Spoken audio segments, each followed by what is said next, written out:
زي البحر تحت القمر أمواجك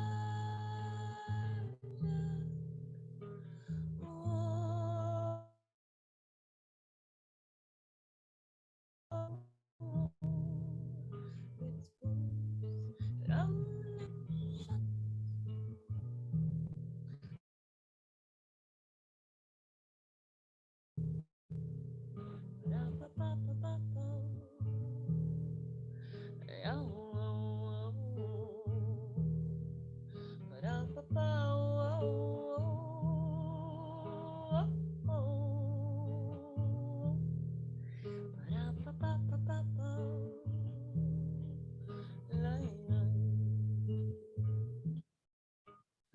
Oh, my broken heart is calling out to the sea is telling me, baby, wash it off and go be free. Oh, my broken heart is calling out to the sea, to the sea. Sea is telling me, baby, wash it off and go be free. Go and flow so free, swimming like the fish in the sea. Go and let it be, I'm blown away with the breeze. Oh, oh, oh, oh. Go and flow so free, swimming like the fish in the sea. Go and let it be, blown away with the breeze.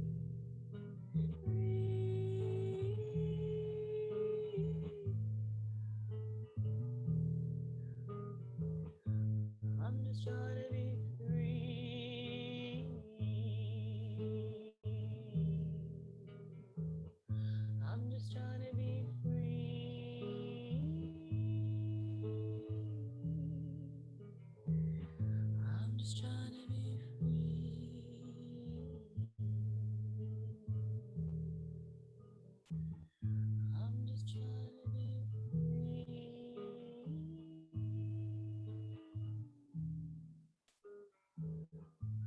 Just trying to be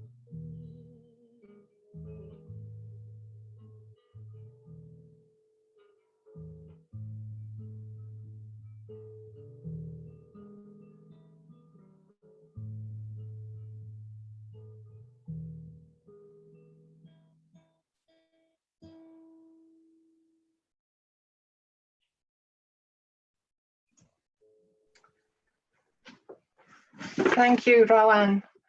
Welcome to Speaking the Unspeakable, a second webinar of the year from Intervention Journal, this time on suicide prevention and response.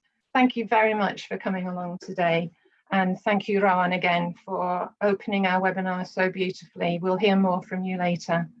My name's Wendy Ager, and I'm the Editor-in-Chief of Intervention. I'm really glad we're hosting this webinar today on an important topic that we know is of considerable concern to agencies, to individuals, and to those developing services. I'd like to quickly introduce you to the people making this webinar happen. I'm going to be working with Johanna Lechner as the co-moderator today. She is an advisor to the regional program for Syrian and Iraqi refugees and internally displaced persons with GIZ in Jordan. And I'm also really pleased to introduce Parbati Shrestha of TPO Nepal, Hatem Marzouk of IOM in Iraq, Gail Tyson-Wormsley of UNHCR, and Ariel Zarati, who is the co-chair of the subgroup on suicide prevention in Cox's Bazar, Bangladesh. They're all, I'm happy to say, authors of articles published in the September issue of Intervention on suicide prevention and response, and they're going to be talking together and then in pairs and then responding as a panel to your comments and experiences and questions during the webinar. Moses Mukasa of LWF and currently with UNHCR is also with us, and he's going to be responding to questions online and is assisted by my colleague David Neuver-Wemer of ARC International. And I'm also delighted to introduce Wendy Orchard and Jackie Etches, who are from the International Association of Suicide Prevention, and they're co-hosting this webinar with us and providing technical support alongside Marikan Lamberts of ARC International. But thank you very much, everyone, for coming along, and we look forward to our time together today. Thank you so much, Wendy. Thank you, everyone, for joining. We are extremely excited to see that so many people are attending this webinar that is already very close to our heart. Before we get started, as Wendy said, we would like to make the most of the time that we have together today. So we are sharing a few housekeeping items before we start. So first of all, you might have noticed that you're not able to speak. This is because we will keep your microphones on mute for the first half of this webinar. Later on, we will open the floor for more discussions, and then you will also be able to speak. And we hope that is okay. Throughout the entire webinar, you're able to use the chat function, and you can also use the Q&A function for any questions that you might have, but also for comments and remarks and to simply interact with each other. And we just saw that you already posted where you're working from. This is really nice to see and to get an overview of who is here today. And yeah, so this is the first part, the Q&A sections for any comments. Then we also want to invite you to make this platform and to participate in making this platform a non-judgmental platform for exchange and also to create hope. And for us, this is also including that we acknowledge the experience of every person that is living with the risk of suicide and everyone that has lost a loved one to suicide.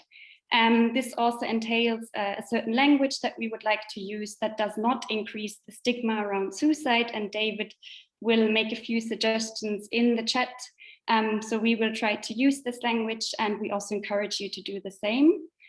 And then also, before we get started, we also want to acknowledge that working on this topic and speaking about this topic is very difficult, and it often leaves us quite helpless. And for many of us, it is also linked to intense feelings of grief. And therefore, we would also like to take a moment for our own self-care. So please take a piece of paper and a pen. Maybe you have something already in front of you, and just note down or write down one little thing that reliably gives you joy and that you would like to do after this webinar. This is very different for each and every person. So for some, it might be a big pot of tea. For others, it might be a walk around the block. For others, it might be something completely else, but please make sure that you will do this after the webinar. We also have Rawan with us to make this all a little bit easier and lighter. And then also, if you feel or if you notice that you're really struggling with the content of this webinar, then please make sure to reach out for help and support, because there are many organizations working on this topic and that are ready to support you. Thank you very much. We are looking forward to be discussing with you today. Thanks, Johanna. Just a few words about intervention. As many of you will know, Intervention is an open access journal featuring peer-reviewed articles about MHPSS in conflict-affected settings. Our current issue is on our website, interventionjournal.org, and you can download any article for free and also browse our archive over the past 18 years.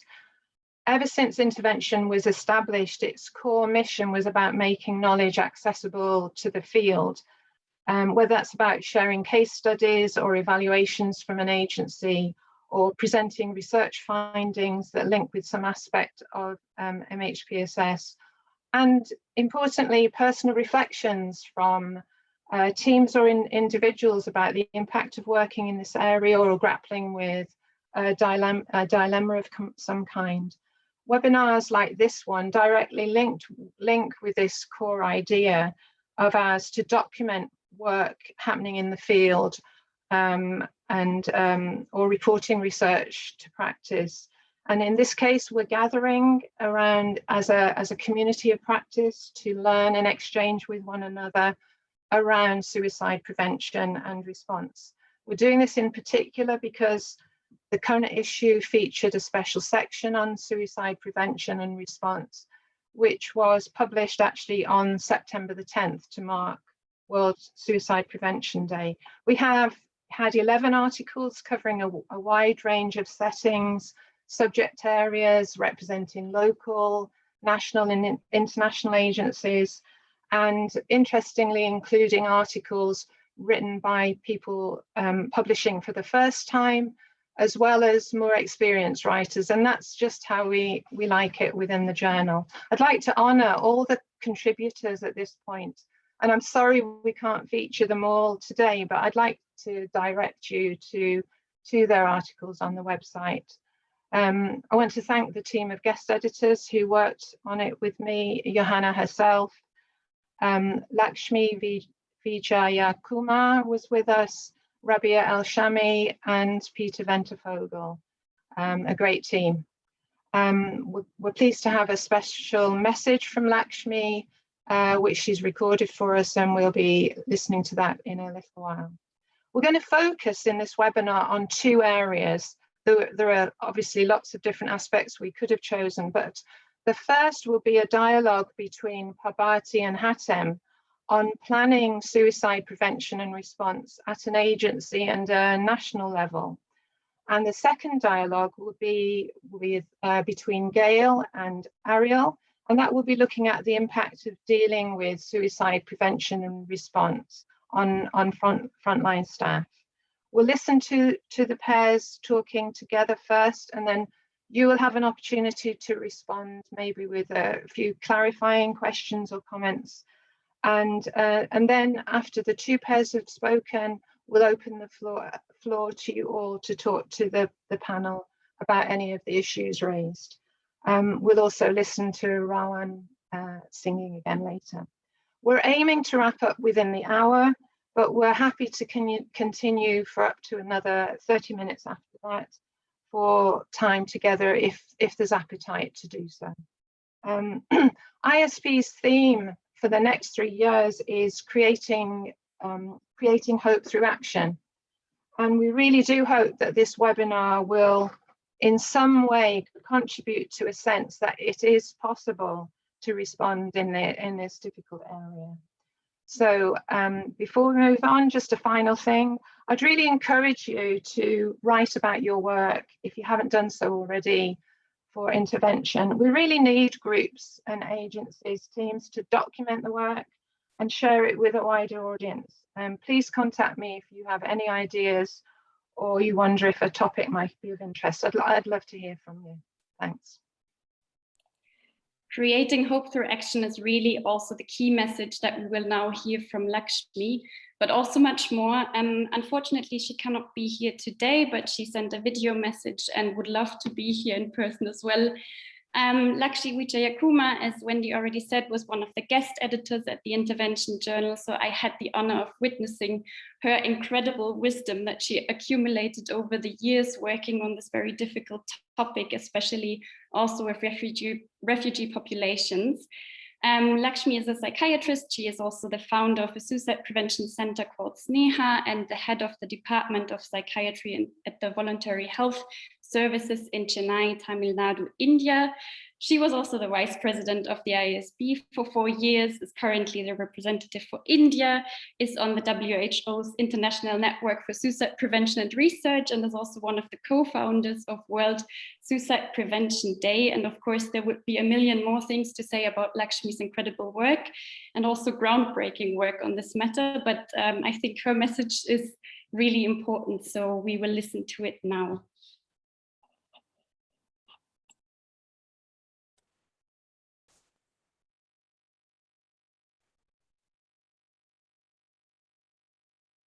Every 40 seconds, a person dies by suicide in this world.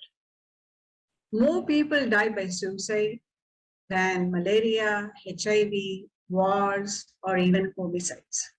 So it is a huge public health problem, which has been flying under the radar of the public, the policymakers, and the politicians. And it is high time we understand the magnitude of the problem. And most of the suicides occur in low and middle income countries. That is, 77% of suicides occur in low and middle income countries. Unfortunately, majority, over 80% of people who are refugees and internally displaced are also located in low and middle income countries. The kind of exposure to trauma and violence they have had make them particularly vulnerable to suicide. So it is not surprising that suicidal behavior is high among the refugees and the internally displaced people. And again, it has been covered in a veil of silence. And that is partly by the people also, because they are reluctant to admit their feeling of suicidality for fear of being sent back or fear of their immigration process being delayed. And the authorities also don't want to highlight it and turn a blind eye because it reflects badly on their services. So it's high time this is brought up. As frontline workers, majority of you would have known the suicidal behavior is quite high. Okay. Many of you may feel helpless and hopeless because we are not able to change the circumstances. We may not be able to change people's circumstances, but we can understand what they are going through. And that makes a difference. Okay. We cannot solve problems, but we can understand the people who are going through the problems. Because most of them feel lonely, disconnected, feel uncared for, feel that nobody really understands what they are going through. So if, as workers working with distressed people, we are able to convey to them that we do understand, we do care, and there is somebody to whom they can talk and share what they're going through, their loneliness would disappear, the connections would be formed. So it's high time we look at this issue of suicide among refugees and internally displaced person. And this webinar, supported by the Intervention Journal, is to highlight the magnitude of the problem, mobilize people in the front line to look at this problem and see what they can do, and also mobilize policymakers and funders to address this issue in a more meaningful way. This year's World Suicide Prevention Day theme is creating hope through action. See, suicide is a mockery of humanity. It is time we dispel the myth and stigma around suicide and refugees. It is time to be inclusive. It is time to be supportive. And it's time, as human beings, we became humane and be of support and connect with people in distress. Thank you.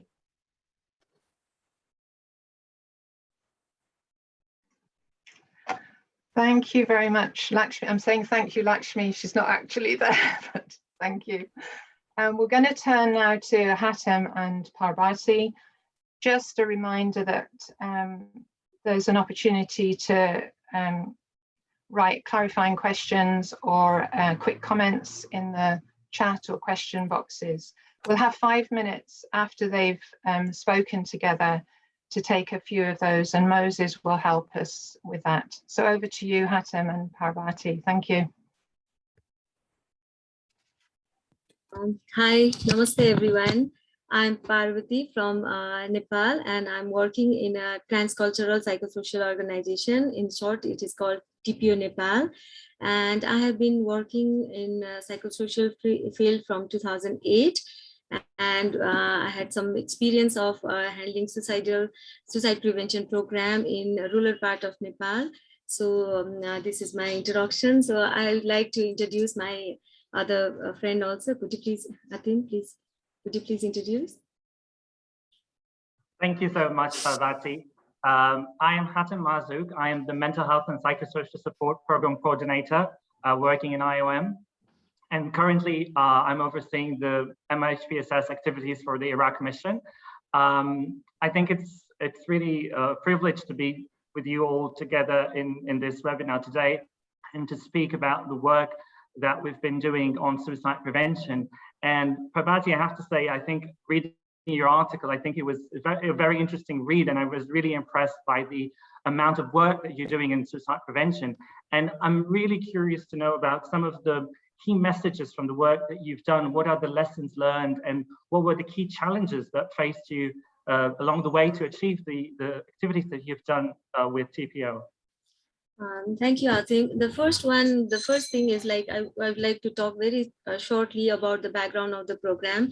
And the program was started right after there was a massive earthquake in Nepal, where lots of people died due to the earthquake. And there were in one rural part of Nepal, they have lots of suicidal deaths. So they were requesting for some focus program over there. And we had lots of discussion with the community members and other people on what we can do for the suicide prevention. So from that onwards, we have started a suicide prevention program over there.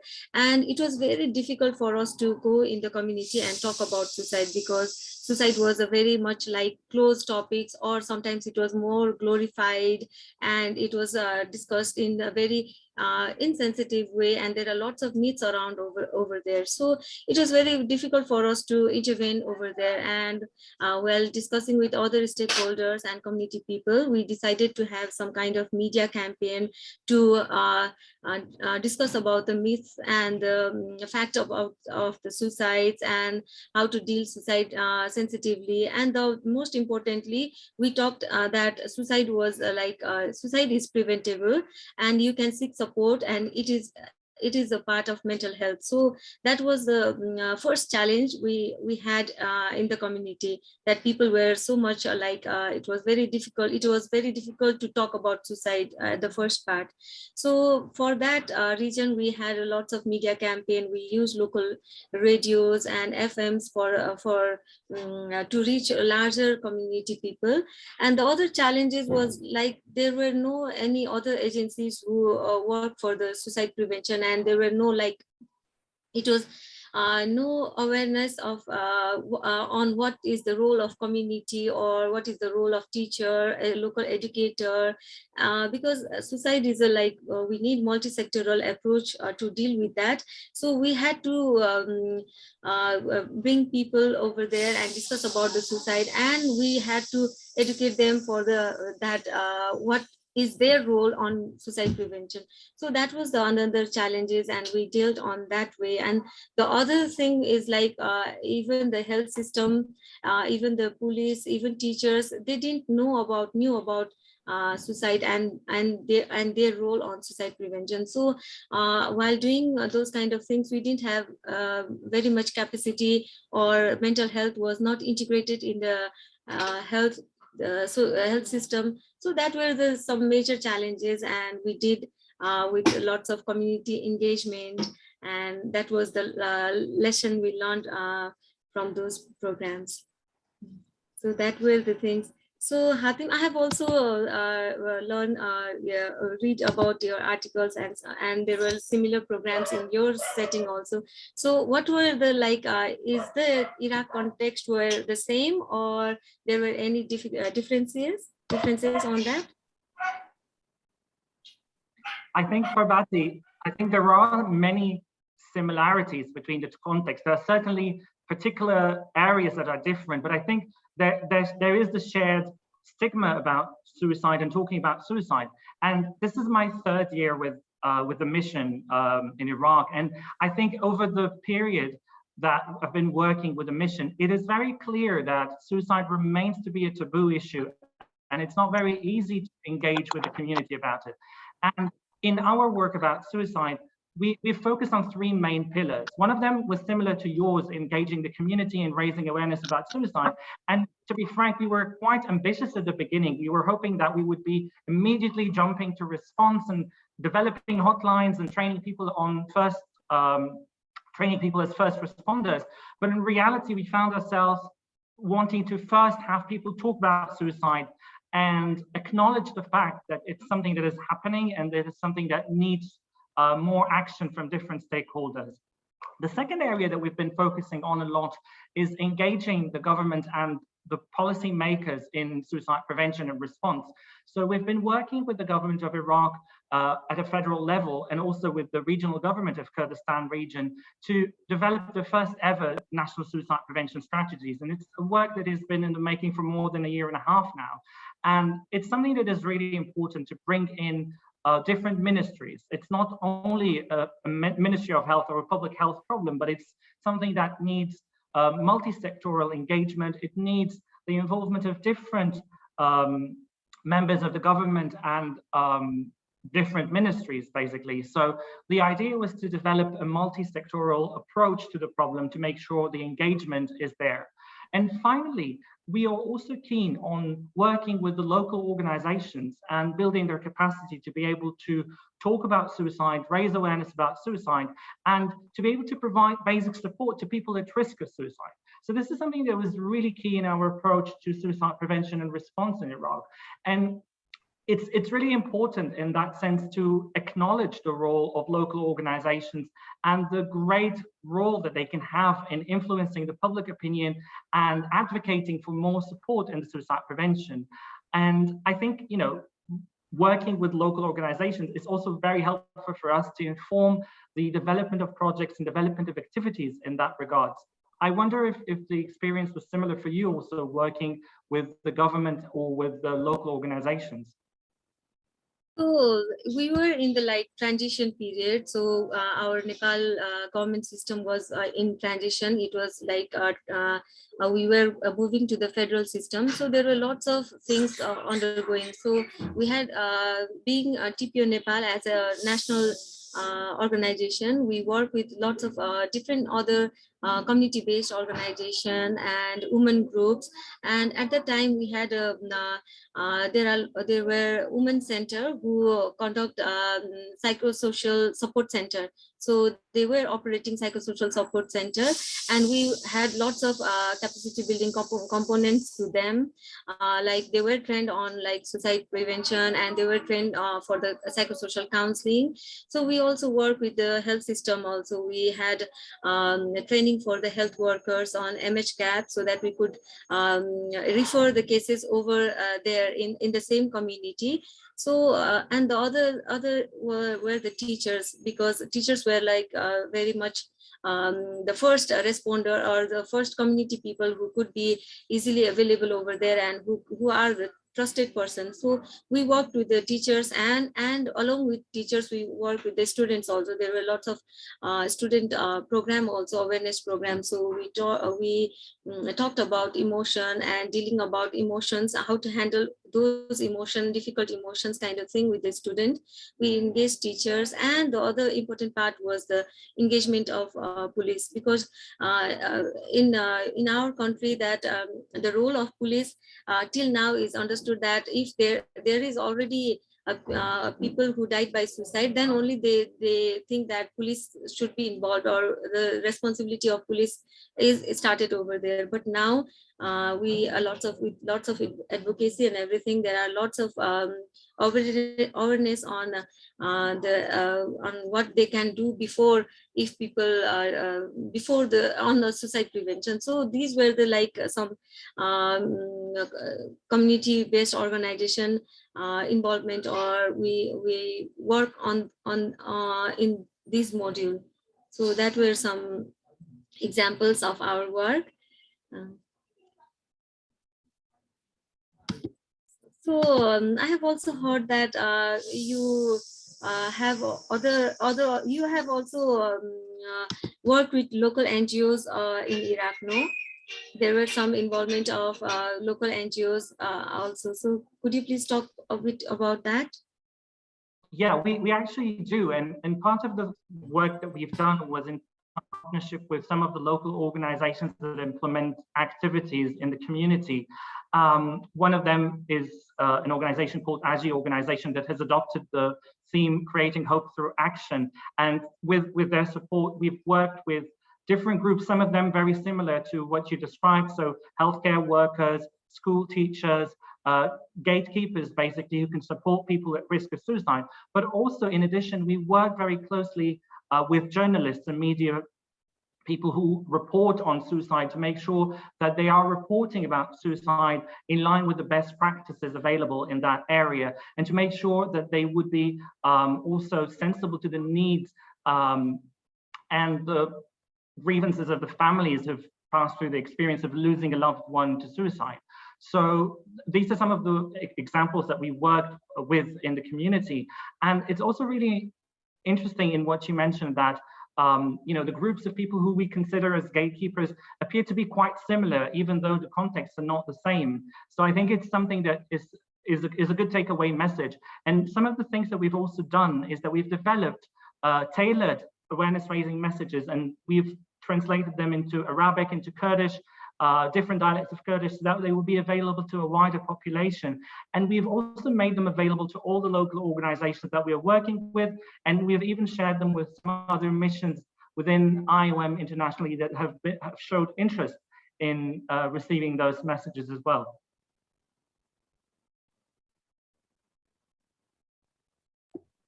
Yeah, in Nepal also we had one media campaign which is named as Bache Sansar Jitincha. So if you are alive, you can conquer the world. So that were some it gave lots of popularity in our community also. And with those kind of thing, we have some we are having operating one national suicide prevention helpline also from last year. So these are the things also I think which are similar to you and our context. Yeah.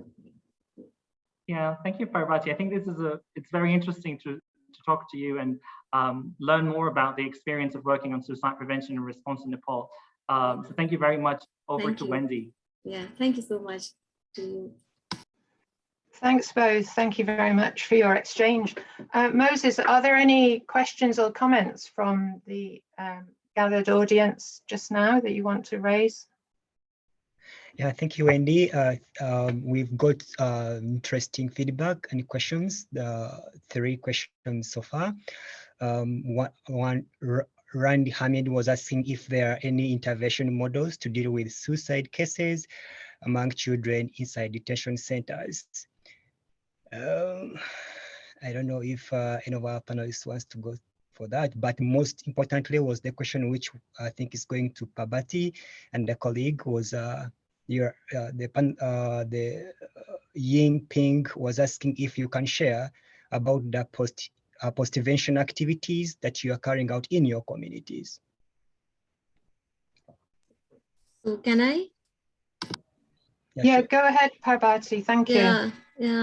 For this question, thank you for this question. And we can say that our program was started after as the format of post-prevention, because it was very difficult for us to reach in the community of suicide, so who have family members died by suicide. So at the first initial level, we have a discussion with them, with the family members on the issues and everything, and our counselors and community-based psychosocial workers who have been trained for shorter duration, and but they could listen to the problem, and they could have contact with the local community people. So we started visiting their house, we started talking with them, we started establishing contact with them, and we started to assess the suicidal risks of them, and we tried to connect them with the health facilities and other services available over there. So community-based psychosocial workers were in the forefront. They and psychosocial counselors, health workers used to provide support for them, and there were lots of grief counselings also, grief concerns also, because lots of people have lost their family members by suicide and by earthquake also.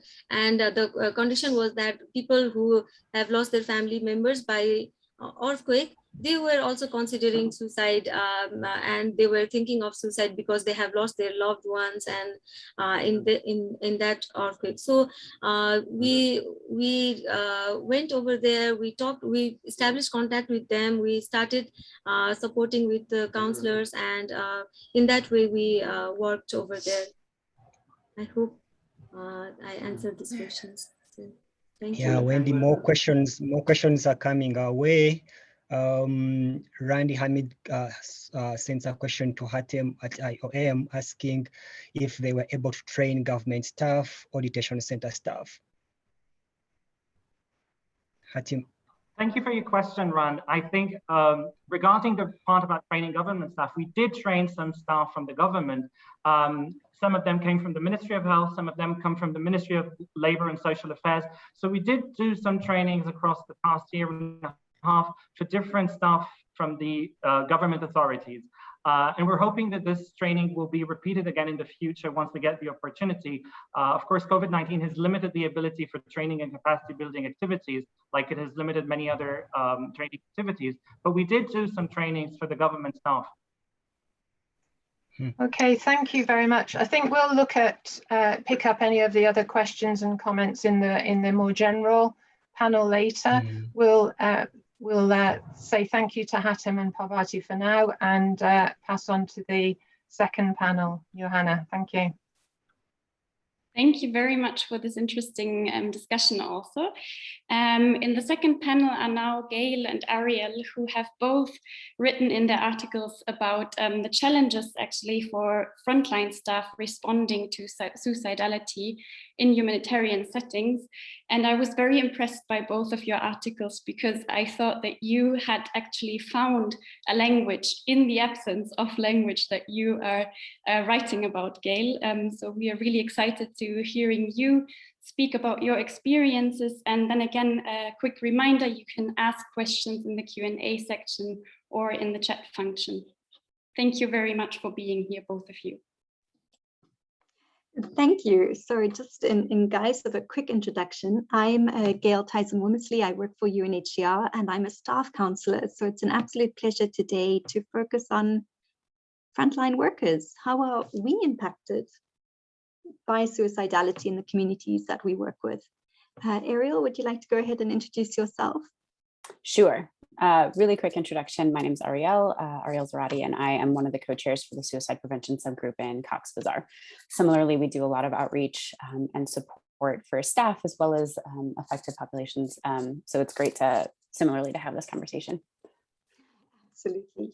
And Ariel and I were discussing the kind of commonalities in terms of the challenges that we come across in our work. And one of the cool ideas that struck me reading your article is the relationship between the impact on staff.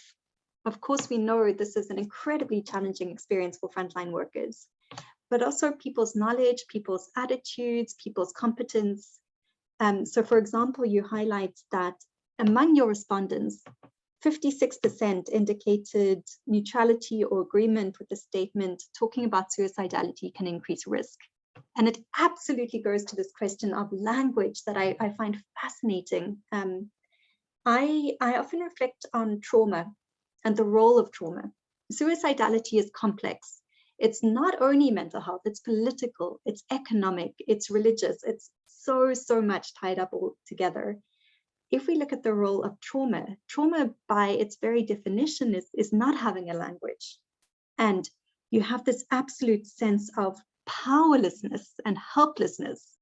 It's even in the definition of PTSD, according to ICD and DSM-5. So you can see how that is contagious, how that has an impact on frontline workers who themselves might feel similarly helpless or powerless. Some might be terrified of even raising the issue with people in the community. And so what I really appreciate in your paper is the fact that the skills needed to empower these frontline workers is so critical, not only to help the ultimate beneficiaries, the communities that we serve, but also the impact on themselves and how they feel exposed to these situations. Definitely. And you highlight so many important points within that conversation around how we respond to individuals, but also the importance of proper training and what that can do to a person's capacity and confidence. So we also saw that a lot of people felt confident in doing some of those interventions, but then there was a huge gap between people being confident and then actually doing it. And that also your point about political and emotional and religious and all these other things that are underlying this topic, or this idea that we often just think about as mental health or public health and kind of silo them off. But this idea that there's so much going on under the surface for staff and for people who are responding to this daily, right? So it's their own personal beliefs around suicide prevention or suicide in general, their own family experiences. So they're all coming to the table and coming to support individuals with so much else going on in the background. And additionally, it really begs the question and is important for us to reflect on who we're considering staff and who we're considering these frontline responders, because we have staff in the field, we have international staff, we have national staff, but a lot of what we've seen in the conversations we've had with the community is how much of a heavy lift the community themselves is doing to provide support, and how some of these additional capacity building interventions and mechanisms often gloss over that really important and key body of frontline staff, or frontline responders, people who are really doing the bulk of that work. And then it continues into the pieces that you mentioned regarding what is their own political understanding of suicide, what is their own religious understanding of suicide, what is the reality of their daily context, and how that continues to morph. And so one of the questions was how do you respond to these things, and how do we continue to not just recognize them but translate that into some actionable steps. And so I'd love to hear a little bit about your insights on how, we've talked about this before and had such a fruitful conversation about this, but how you've taken the approach and some of those things to address this idea of, who are we considering frontline responders, and then what are the other underlying things that we need to continue to address? Absolutely, and thank you so much for highlighting. And of course, you have national staff in these contexts, international staff, and even national staff. Are you a member of the same community or not? Or an international staff might be a member of the same community coming from a different place. I'm thinking, for example, cultural mediators. Now, this is often a neglected group, but a group particularly at risk of feeling the impact yourself, of not having that kind of distance, as you say, of carrying the weight, the heaviness. It is about language, and how do we translate these experiences? You know, I speak to international colleagues who say, sure, what's actually helping me psychologically to cope with the situation is to know this is not my country, this is not my place, this is not my community. And indeed, especially when it comes to mediation, cultural mediation, or even translation, almost saying, well, that helps me to take a bit of a step back. So thank you for highlighting the importance of recognizing all of these different communities in the humanitarian sphere and who is a frontline worker. In terms of actionable steps, I think what we've identified is there is a hard and a soft component, if I can break it down like that. And the hard component would be more the actual technical skills. So how do you handle, you know, and it could be, you know, we do trainings, for example, on how do you manage a situation of suicidality that's occurring in front of you. Somebody is threatening and you are faced with the situation. What do you actually do? And then, of course, all the knowledge, the behavior, the skills. So something as simple as actually talking about it might offer some relief rather than provoke some ideas. Any of these trainings that people feel better equipped to handle the situation. And I talk about the hard side because that's the technical training, that's the skills. And even that can help staff to feel more reassured. I think many frontline workers are terrified of this topic and feel they don't even know where to start. They're worried that they've made the situation worse, for example. They're worried that they don't know what to do when confronted with the situation. They feel absolute helplessness in the face of it. So how important is it to have that formal skills training, as you mentioned?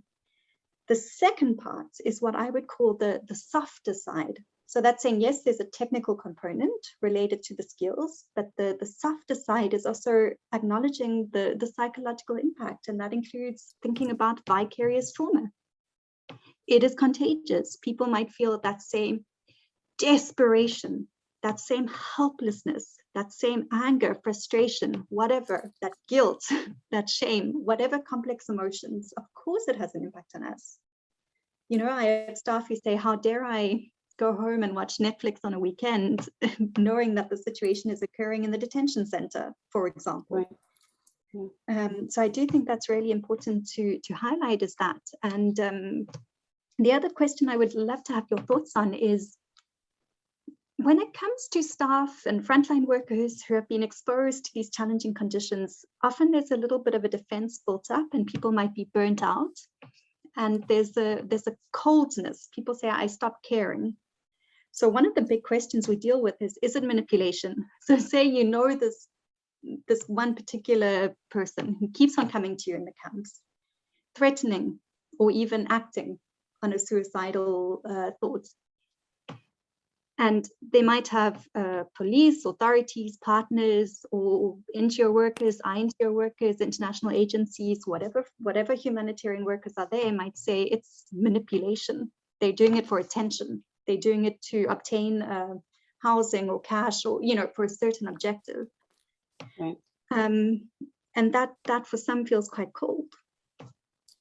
Yeah, I think you bring up a couple good points, and I'm just going to go back really quickly to the soft skills and hard skills piece. And I think that really is such an important way to understand how we move forward, and can provide some really important frameworks for also how we continue to apply this lens to the refugees on the ground who are actually, in a lot of instances, in a lot of contexts, there's limited access to camps, or after certain amounts of hours, external staff or international agencies cannot be present in the camp. And so then who's really responding to these? And then how do we translate those soft skills and hard skills and assist individuals to have those really technical understandings? Can I do a suicide assessment? Can I do a risk assessment? Can I do a safety plan? Do I have a translated safety plan? All these other, can I do it orally? Because maybe I'm not literate in that way. So all these other really specific hard skills, and which was one of the things that we saw in the study that we did, was the importance and the actual request and interest in these types of trainings. And then of course, how you mentioned, the burden from it. And I think that also provides us an opportunity to really open up and understand that, for some, I'm thinking particularly of the Rohingya community and the individuals that I've had the pleasure of working with and speaking to, and this idea of actually being able to have that opportunity to do something, right? There's such a immobility and paralysis of the experience of displacement. And so having something to do that really feels like you're encouraging and doing something productive and being recognized for that is, of course, can have a lot of psychological benefits. And then, as you mentioned, we're dealing with some really intense things. And so then how do we find that balance? Which I think is just so important. And to your point of the coldness that we experience, I think that's, there's an element of luxury to some of that as well. And, many of our national and Rohingya colleagues don't always, or Bangladeshi and additional Rohingya colleagues don't always have that benefit to be able to be as cold, because we've been talking so much about proximity, and what are the abilities and what are the resources that we have or individuals have as international staff to create those barriers. And it's certainly not to say that the situations don't impact international staff. We know that they do. And so much of the important work that you do is supporting people to not, have that frozen response, that very external response. But it really does give us an opportunity to continue to delve into the inequities there and the burden and how we shift and continue to provide support for our national and refugee colleagues in these instances. I guess to your question of how to manage the coldness, I think that's where some of the training and support comes from, right? Because there's also this really important psychological reaction that happens when you're overwhelmed or you feel out of, you don't have the confidence, you don't have the knowledge, at least you don't feel like you do. And that can really trigger that survival, that externalizing response. And so I think we continue to go back to that soft skill building and hard skill building, along with some of these other, importances of space and boundaries. And I believe our time is soon up, but I just wanted to give a final reflection on everything that you've been saying, which is to say, absolutely. And we're looking at the mirror between the powerlessness, the helplessness, the anger felt by so many people facing humanitarian crises, for example, in detention centers, in refugee camps, whatever the case may be, and how that translates into similar feelings of absolute helplessness and anger and frustration on the part of frontline workers working directly with these communities. Thank you. Yeah, thank you. Thank you both, Ariel and Gail, for touching upon so many incredibly important topics in the humanitarian field, and also looking at topics that might be uncomfortable for many people and feelings that are really related to a lot of pain. I believe this conversation is worth to be continued somewhere else. Unfortunately, we are slightly over time. We would be very happy to take one question for clarification before we move on in the program, but please continue to share your questions in the Q&A function. Your questions will be answered even if later in the program, but we will definitely make sure to get back to each and every person that is asking a question. So Moses, is there any question that you would like to highlight? And thank you again. Yes, so we have a question from El Moussa. What remote services can MHPSS frontline workers provide to a person who has suicidal ideas in emergency settings, knowing that many NGOs have transitioned into remote MHPSS service delivery, of course, within COVID? Yeah. So what remote MHPSS services can we provide to remote frontline workers, remotely to frontline workers? There's a lot that can be done, but there are limits. So what I notice is, in fact, there's almost an increased impact if people are answering hotlines, for example. It's such a stress on frontline workers because they aren't physically present. They aren't able to enact or act. And so they're left with their imagination. What if I've done something worse and I have absolutely no control over the situation? There is some amazing use of technology. We know that it's far from ideal in many cases, but internet technology, including online therapeutic modalities, is always an option. And using social media tools to highlight awareness in the communities, for example, there's a lot of creative things that we can do, even at a distance. But I do think that it reflects the isolation, and it so often, in fact, reflects the actual situation of the person in distress who's thinking about ending their life. And they might be feeling disconnected. They're disconnected from their families often. They're disconnected from their communities. So this is just a kind of more extreme picture of this isolation. And the first thing to think about would be, what are the protective factors? Are there local leaders in their community that are around? Are there any family members around? What is that community support available?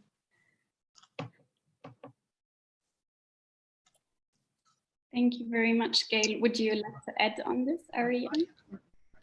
No, I think Gail did a great job of highlighting, the complexity, but also, we can use technology, but of course there's so many areas where that is still not accessible or feasible. And it also begs a question of having that conversation also with the national, or with all the frontline staff in the particular context, to understand a little bit more about those protective factors and really what's increasing risk in those situations.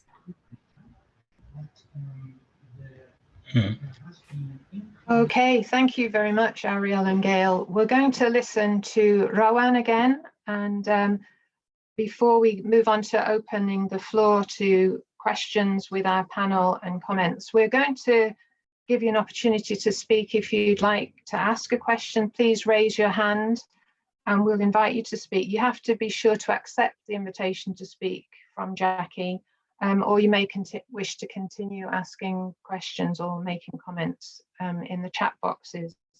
We're going to share some evaluation questions for the webinar from now on, so have a look at those as we go on. But over to Rowan now. Thank you. Shukran.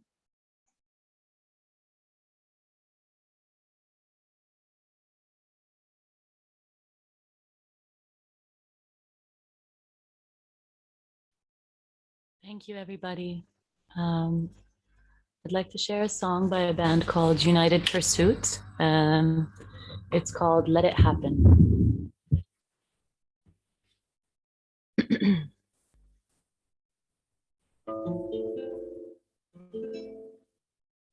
You're full of life now and full of passion. That's how we made you. Just let it happen. You're full of life now and full of passion. That's how we made you. Just let it happen. And he calls each one of us by our name to come away. And he whispers to your heart to let it go and to be alive. And he calls each one of us by our name to come away. And he whispers to your heart to let it go and to be alive.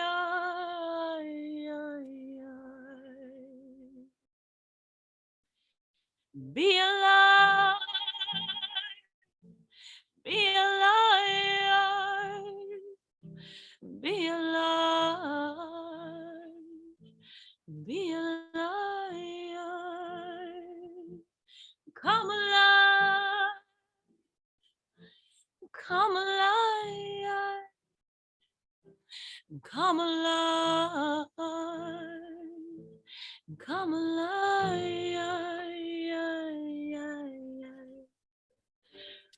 So take me back back to the beginning, whoa, when I was young,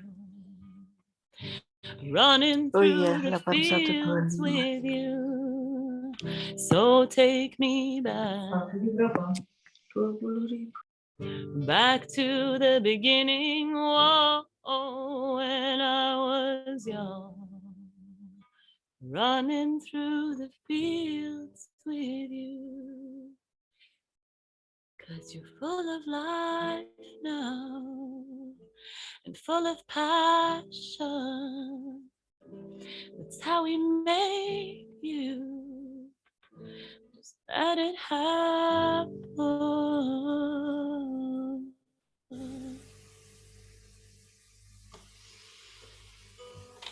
Thank you.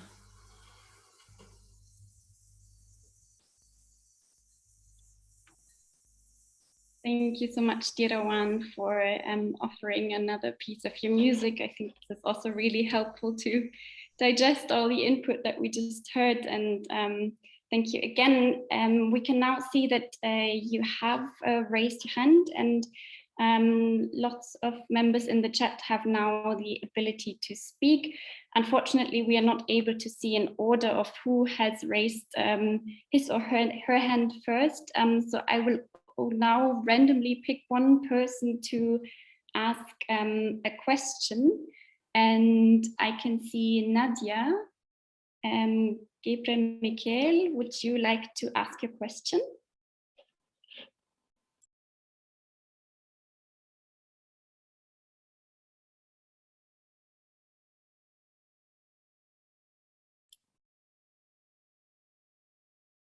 If that doesn't work, I can now see Wei Wang with a question. Would you like to speak?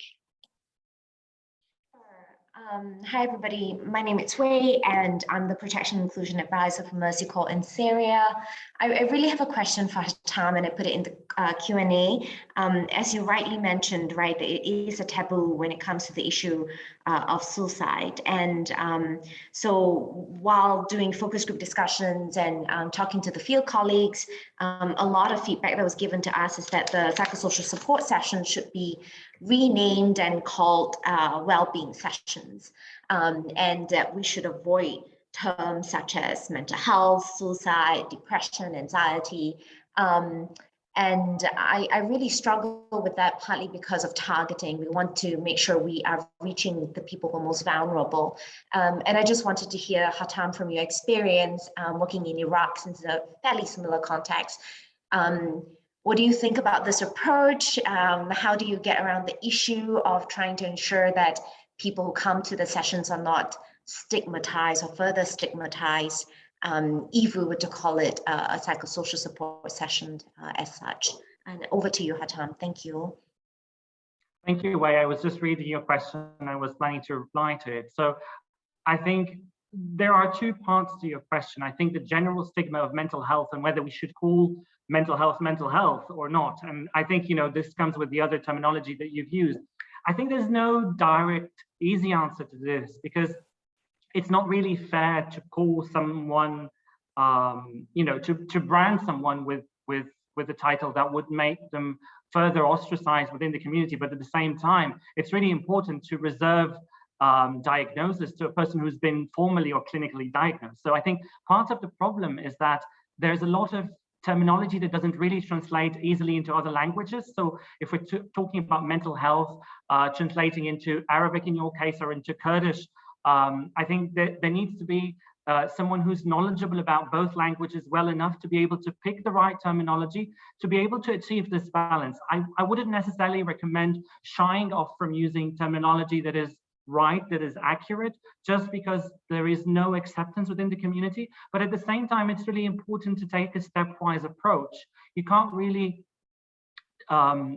use terminology that is very alien to a community and expect them to accept it at once. So I think it has to be gradually done through raising awareness, approaching the community in a sensible way and in a way that respects the culture, but at the same time, it doesn't shy off from, you know, addressing real issues. And if somebody has a diagnosis of a mental disorder, they have to be, that has to be communicated to them, and it has to be done in a way that doesn't really undermine the diagnosis and at the same time surrender or be held hostage to the stigma of the community to mental health. The second part is about suicide, and I think this addresses some of the things that are in some of the articles in this edition and in the second panel that was discussed about whether talking about suicide would increase the risk of suicide, which is a very common misconception about suicide. And I think it's really important when we're talking about sessions related to suicide prevention that we really understand what we're doing, particularly in that session. So it's very difficult to call a session a suicide prevention session because what will be the content of such a session? But it's really important to focus on the individual components of such a session. So if we're talking about resilience, then it's a session about resilience. If there's a session about the support to families who've lost a loved one to suicide, it has to be called so. So in a nutshell, I don't think it would be wise to shy off completely from using terminology that is accurate, but there has to be a midway between what the community would accept and what is scientifically accurate. And in our experience, it's important to have people on the team who are very knowledgeable about the culture, but also are very well scientifically experienced and educated to be able to advise on how to adapt tools and terminology that might not be stemming from the community. Over. Thank you very much, Hatem, for this very helpful answer to the question. I also see that Lakshmi has now joined. Welcome, Lakshmi. There's another question. Thank you much. Sorry for joining in late. No, thank you for being here. I see another question by Bryony. For everyone that has to leave now, you're of course welcome to still stay in this webinar, and we will have more question and answer here. But if you need to leave, then please make sure to do your little self-care exercise after this webinar before you start working again. And yeah, Bryony, over to you. Thank you very much. I was just wondering, particularly aimed again at Hatem, sorry, he's being called on quite a lot at the moment. I work a very small health initiative in the Kurdish region of Iraq, in Sulaymaniyah, and I was particularly interested in wanting to know if there's been any headway made concerning the self-immolation of Kurdish women, which seems to be quite a curiously Kurdish phenomenon in this particular area, and how you would maybe tailor the suicide prevention strategy towards them in particular and their families.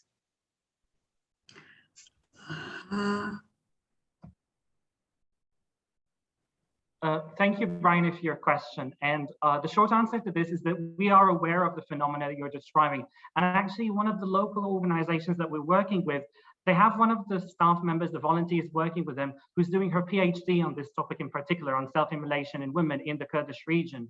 So it might be useful maybe to reach out bilaterally if there's an interest to connect you to this local organization that we're working with. But in general, at this stage of our work, it's really hard to focus on a smaller specific part of the pool of suicide cases. So as I described earlier, it's very challenging for us at the moment to deal with suicide prevention in general. So at this stage of time, we're focusing more on the national suicide prevention strategy and on asking more people about their perspectives, raising awareness about suicide before we jump heads in with some of the specific tailored approaches. But I totally agree that this is something that is worth observing, and that's probably why this colleague from this organization has chosen to do her PhD on that topic. Thank you. Can I add to what Halim said? See, there has been one specific intervention to reduce self-immolation, which happened in Iran. Okay, in two districts, one was a intervention district and another was a control district. And in the intervention district, what was done was three things. One was, I don't know whether it's appropriate or not, but one was an increase in awareness about the issue of self-immolation around in the rural areas. And the second was they conducted a lot of camps where the survivors of people who have immolated themselves with their scars, they were asked to share their stories with the group of women. So the women's groups self-help groups and the women's group was organized, where these women who are survivors go and tell about their stories and talk about it. And the intervention village, the self-immolation had come down drastically. This is the only intervention I know about reducing self-immolation. Of course, there was also some video presentations if the person was not able to come in person. They had video presentation of survivors, and they found that this was effective in reducing. In my own state in India, what we did was we found that self-immolation was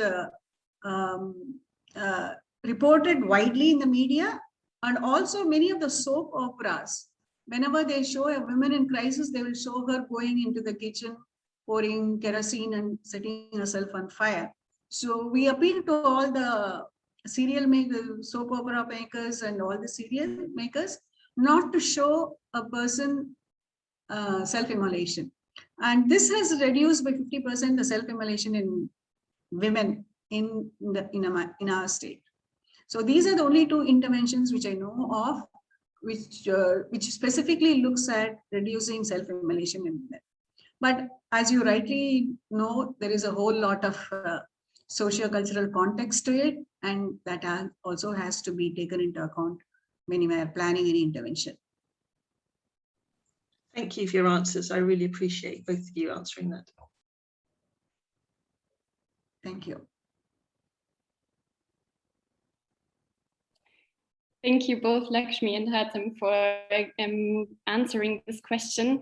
Samtat, I can see that you also have a question. Would you mind if we take one of the questions from the Q&A section, which is about the accessible training and support frameworks for staff in the field? And I believe this could also be answered by Gail and Ariel, if you would like to. Yeah. If I just want, I have one question related to the previous comments, if you allow me. Yeah, sure. Thank you. Yeah. Thank you very much. I have introduced myself in a message to the group. Do I need to introduce myself again? Okay, thank you. But the question raised by Brani and explained well by the Lakshmi and the other colleagues, because I'm working in Iraq and I'm a clinician working on the board here, I think the matter of self-immolation in Kurdistan region is not a new condition, and we have learned from our experience that the simple basic intervention, that the self-immolation is by itself is one of the methods of suicide here, and it's a common method. And the reason behind this is that the accessibility of women here in our context to the kerosene and oil. So on one hand, this is a suicide, and it depends on how we, for example, decrease the access to this, which is not easy really, because it's present in our situation, in our place, in our houses. And on the other side, the way that we are receiving these cases, because we used to have a kind of assessment, although there is no longer this kind of classification, genuine and non-genuine suicide or para-suicide, because suicide nowadays is seen just like a spectrum, starting with suicidal threatening, and it may end in committing suicide. But practically speaking, most of the women, when we, for example, retrospectively take the history from the family or the survived cases, they didn't mean to commit suicide. They just want to, for example, the other intents of suicide, letting the family understand that this lady is in distress or in problem or needs help, or any kind of other intentions behind this. But the result after starting self-immolation will be most of the time more than 50% of the body part of this lady, which is the bad result. And also the supports that is available for this lady. I can say that the supports are very primitive, and even sometimes the family, they hide this issue because of the legal problems, consequences behind this. This is one of the and practically speaking, the decreasing or avoiding the access to this kind of suicide is one of the best practical solution. I entirely agree. I think the easily accessible method is one of the most common. And see, when we are attempting suicide, you have to be comfortable with the method, and it has to be accessible. And when you're dealing with it on an everyday basis, then it becomes very easily. See, this is the only method of suicide where anywhere in the world, women outnumber men. So it seems there is a cultural context, there is the easy accessibility. And as you rightly said, if the government is able to provide, say, natural gas or cooking gas to majority of the population, the accessibility would definitely reduce the number of self-immolation. But as I said, this is unfortunately the only method where anywhere in the world, whichever country you take, its majority are women. So there is a lot of cultural context, because even in these countries, even if you look at the folklore or something like that, as a kind of a protest, women have used self-immolation. Correct. Yeah. Thank you very much, both Samdar and Lakshmi, for also highlighting again this whole dimension of stigma and shame, and the sense of entrapment that for women in some areas is also very much present. And I think it's very important to speak about this as well. Now, going back to the question about what is available to staff working on the front line, responding to suicidality, what is available in terms of training, supervision, and so on. I would now like to ask you both, Gail and Ariel, again for your input. Thank you so much. Sure. I mean, I think the first thing in terms of training, there's so many things and so many different approaches that we can have. I mean, safety planning, coping cards, those types of things work for ourselves as well as much as they work for the individuals that we're supporting. And I think for training specifically, it really depends on the specific needs. I heard from some of the other comments throughout the conversation, there's a lot of, some areas we're really focusing on gatekeeper, some areas we're focusing more on assessment. And so I think based on the context, there are a lot of different opportunities, and it really depends on the specific needs in terms of opportunities for training. For staff care, I'm sure that Gail can represent that more. But I would also say a lot of what we've tried to start to do and support is this idea of more consistent training, but then also repeat trainings, coming back to have these conversations with people and really apply that same non-judgmental approach so that staff, including our refugee colleagues, are able to express when they're confused or they're not getting it or they're unsure or they're nervous. They're dealing with their own internal, their own personal issues or things that they bring to the table. And so that there's an opportunity to continue to have additional training and then that ongoing supervision, which can be challenging in NGO contexts. And so it really is an important thing of, then the advocacy piece of highlighting that. But Gail, did you want to touch a little bit more on the staff care piece? Thanks, Ariel. I definitely agree with you. And as you said, very much depends on the need. And so is the need more focused on self-care and exposure to what we might think of as vicarious trauma, for example? Is the training more focused on the hard or the soft, the psychological support, psychosocial support on a personal level? And that could include any therapeutic modality extending to EMDR for PTSD symptoms, for example. Then, of course, there's the hard skills training targeted at everyone. Now, there's very little, unfortunately, to my knowledge. There isn't a global framework addressing staff care in the context of suicidality in the communities that they work with. I see this as a gap. I do think there's some many interesting initiatives. Often it's intra-agency. So each organization, each NGO, each government body will have their own way of training and helping staff. And I do think that we need to kind of reinforce these links and share resources more openly.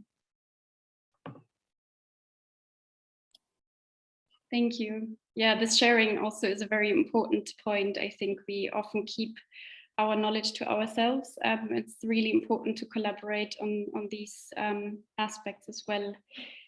Are there any more questions from the audience? Then please feel free to raise your hand. Otherwise, I would ask Moses if there is another question.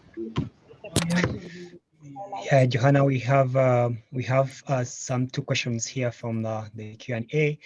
Albert was asking if do we have any signs that an individual, are there any more signs that an individual that can show that an individual is suicidal in terms of one's behavior if that individual is not willing to talk about their suicidal thoughts?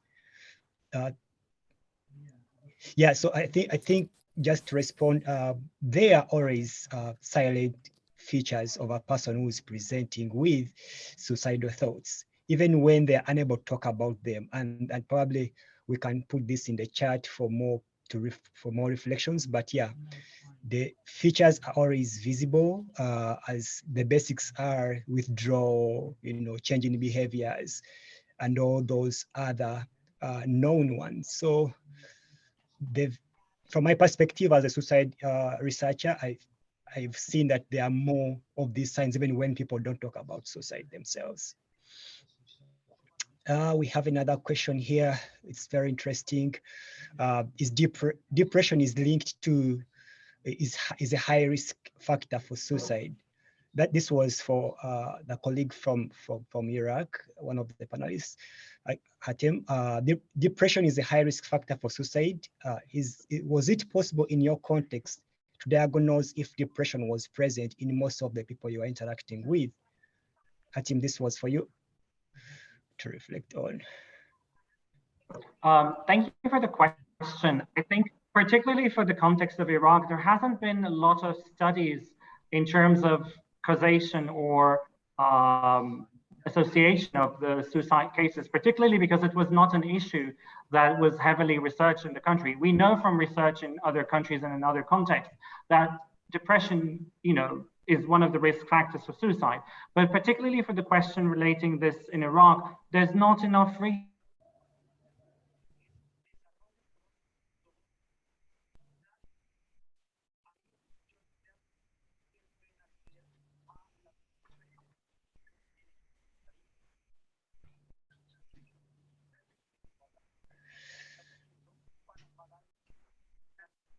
I think we shall have to get back to Hatem. Yeah, can I add to what Halim was saying? See, research from majority of the developed countries, psychological autopsies reveal that about 80 to 90% of people who died by suicide had depression. But research from low and middle income countries, particularly Asian and African countries, the association between depression and suicide is only about 50 to 60%. So we can, as a diagnosable disorder, I mean, anybody who you may be depressed or have depressive symptoms, but to have depression as a disorder, it's only between 50 to 60% in low and middle income countries. I mean, it's still important. 50 to 60% is a sizable percentage, but it also goes to show that 40 to 50% of people who die by suicide in majority of the low and middle income countries do not have a diagnosable mental disorder like depression, diagnosable mental disorder of depression.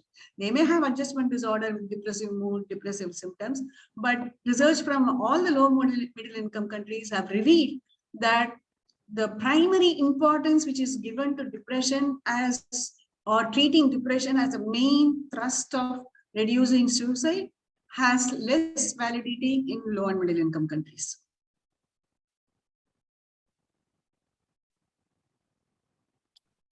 Thank you very much, Hatem. You're back. Would you like to also finish your answer if the internet connection is stable?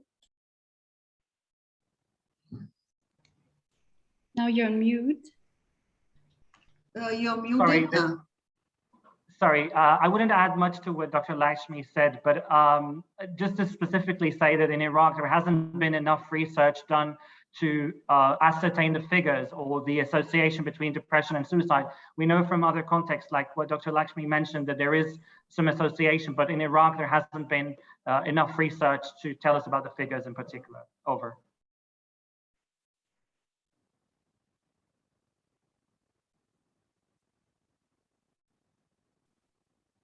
Thank you very much for this very nice and interesting question and answer slot.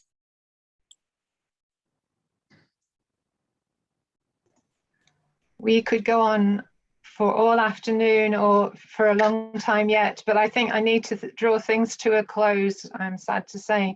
I want to thank everyone for joining us today and wish you well in your work and as we go our separate ways. I hope you find this a fruitful time together, and we will continue to share resources and so on, and connections.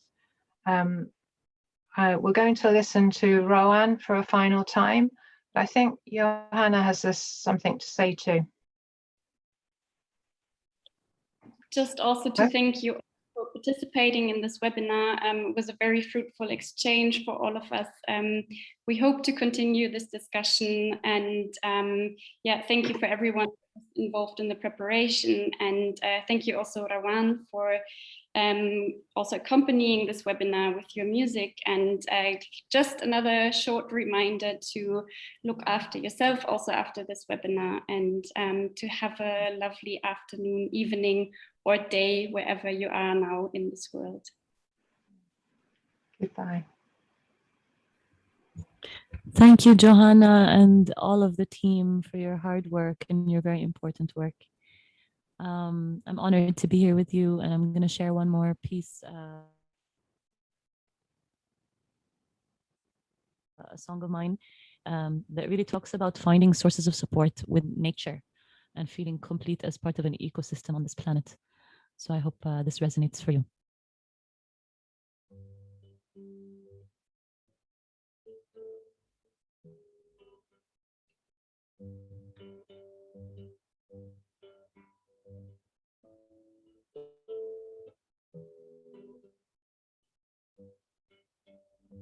Sunshine bright into my soul, drum beat deep, deep in my heart, forest floor, soft under my feet, fire raging heat.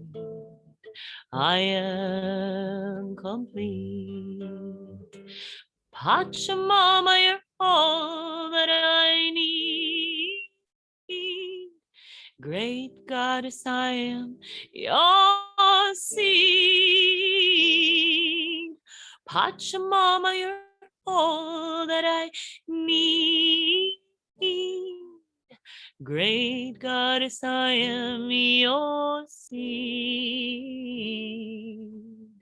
Moon glow blue through the night sky. Trees stand tall, reach up to the stars. River unfree, flow through my veins. Fire still raging heat. I am complete. Pachamama, you're all that I need. Great goddess, I am your seed. Pachamama, you're all that I need. Great goddess, I am your seed. Lay, la, lay, la, lay, lay. La, la, la.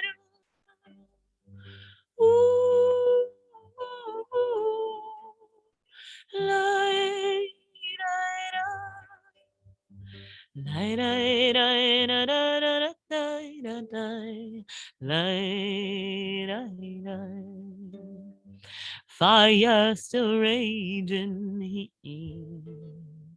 I am complete.